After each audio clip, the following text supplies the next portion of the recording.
They're off again at last. After 4.5 years without a track, the Islands racers finally got to drive again on home soil.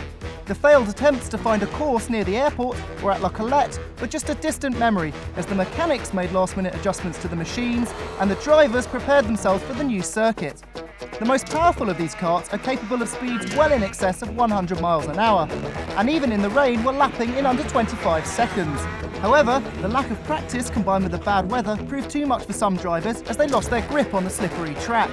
The overriding feeling of the day was that it was going to be great to be racing in Jersey again, but that the track, although fast, was not ideal as a long-term home.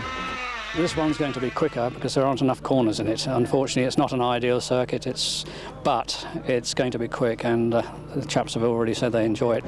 We'd like something else, but we are honest enough to admit there's not much chance, but we would like perhaps to make a little adaptation to this one. Nothing drastic, but just change it slightly.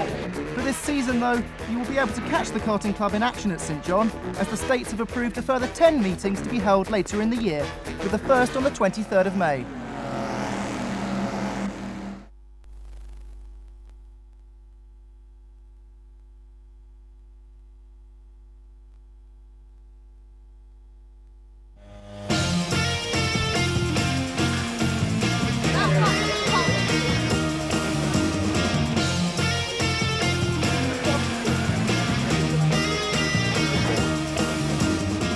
The circuit in St John is to all the drivers' liking.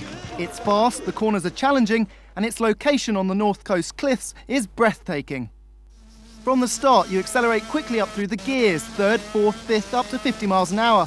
Hold the speed round the long bend, foot flat on the pedal as you exit, reaching 70 miles an hour down the long straight. Change down to 5th as you round this downhill corner, then right down through the gears into 1st in order to take the hairpin at just 10 miles an hour, before accelerating hard and crossing the finish line at 60 miles an hour.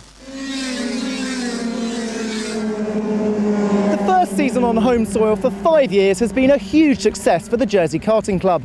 It has seen a phenomenal increase of 400% in the number of licensed drivers in the island.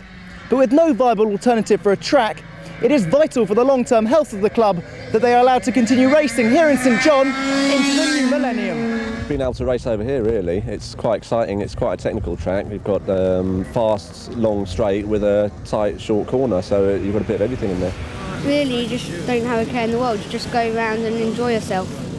I find it's really good because you can go fast and you can't get told off, and it's really good fun. We had 5 years of not having anything, you know. I mean, I was about 12 when the whole thing was folded up. I wasn't even in the club, but just when I was getting interested, there was nothing here.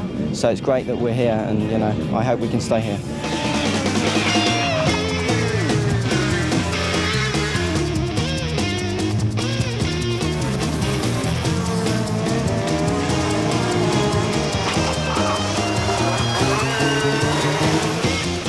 The winners on the day were Chris Norman and Craig Martell in the juniors, and in the senior categories, Ryan Peruti, Jamie Journo and Terry Vautier. But the real victory, the extension of the club's licence to race next year and in the future, is still to be won.